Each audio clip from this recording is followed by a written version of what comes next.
আসসালামু আলাইকুম গাইস, তো কেমন আছো তোমরা? হযরত মুহাম্মদ সাল্লাল্লাহু আলাইহি সাল্লামের শেষ মুহূর্ত কেমন ছিল তা নিয়ে চলে আসলাম আমরা। চলো শুরু করা যাক।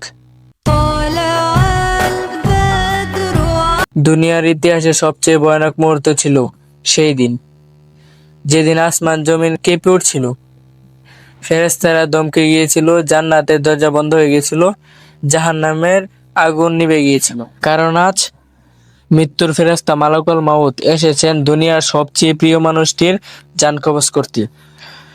মদিনার সেই দুপুর রাসূল সাল্লাল্লাহু আলাইহি সাল্লাম বিছানায় শুয়েছেন, চেহারা বিবর্ণ, শরীর গামছে। সাহাবীরা একপাশে বসে কাঁদছেন, আর মা ফাতিমা রাদিয়াল্লাহু তাআলা আনহা কাঁদতে কাঁদতে বলছেন, আব্বা, আপনার এত কষ্ট কেন? রাসূল সাল্লাল্লাহু আলাইহি সাল্লাম বলছেন, ফাতিমা, মৃত্যুর স্বাদ এত কঠিন যে পাহাড়ের চূড়ায় যদি রেখে দেওয়া হয় তবে তা ঘুরিয়ে যাবে। আসমান থমকে গেছে, ফেরেশতা জিবরাইল আলাইহিস সালাম দাঁড়িয়ে, চোখ থেকে টপ টপ অশ্রু পড়ছে। এমন দৃশ্য কেন ফেরেশতার জীবনে দেখিনি। মালাকুল মাউত এসে সালাম করলেন, ইয়া রাসূলুল্লাহ, আল্লাহ আমাকে হুকুম করেছেন আপনার রূহ কবজ করতে, তবে অনুমতি ছাড়া আমি স্পর্শ করব না। প্রিয় নবী মুহাম্মদ সাল্লাল্লাহু আলাইহি সাল্লাম চোখ তুললেন, বললেন, ও হয় মালাকুল মাউত, আমার উম্মতের মৃত্যু কেমন হবে? মালাকুল মউত মাথা নিচু করে বললেন, ইয়া রাসূলুল্লাহ, কোন উম্মত ভয়ানক আযাবে পড়বে, চোখ উল্টে যাবে, জিহ্বা বেরিয়ে আসবে, দুনিয়া তাদের জন্য অভিশাপ হয়ে যাবে। রাসূল সাল্লাল্লাহু আলাইহি সাল্লাম কেঁদে দিলেন, হে আল্লাহ, আমার উম্মতের আযাব আমার উপর দিয়ে দাও, আমি নিতে রাজি, তাদের ক্ষমা করো। এই কথা শুনে ফেরেশতারা কেঁপে উঠল। মালাকুল মউত এগিয়ে এসে রাসূল সাল্লাল্লাহু আলাইহি সাল্লামের জান কবজ করতে গেলেন। তখনই নবীজি বললেন, জিবরাইল, এবারও তুমি কি থাকছো?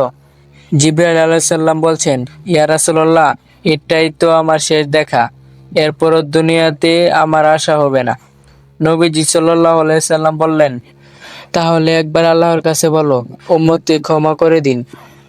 এরপর রাসূল মুহাম্মদ সাল্লাল্লাহু আলাইহি সাল্লাম মাথা তুললেন, আসমানের দিকে তাকিয়ে বললেন, উম্মতি উম্মতি, আর সেই সাথে রূহ মালাকুল মউতের হাতে তুলে দিলেন।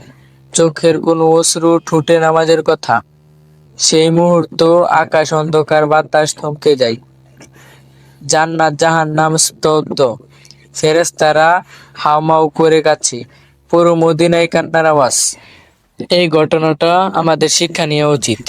রাসূল সাল্লাল্লাহু আলাইহি সাল্লাম মৃত্যুর সবচেয়ে কঠিন যন্ত্রণা নিজের জন্য নিলেন, শুধু যেন আমরা জাহান্নামে ভয়াবহ থেকে বাঁচি। আর আমরা কি করছি? নামাজ, গুনাহ ভুলে যাওয়া।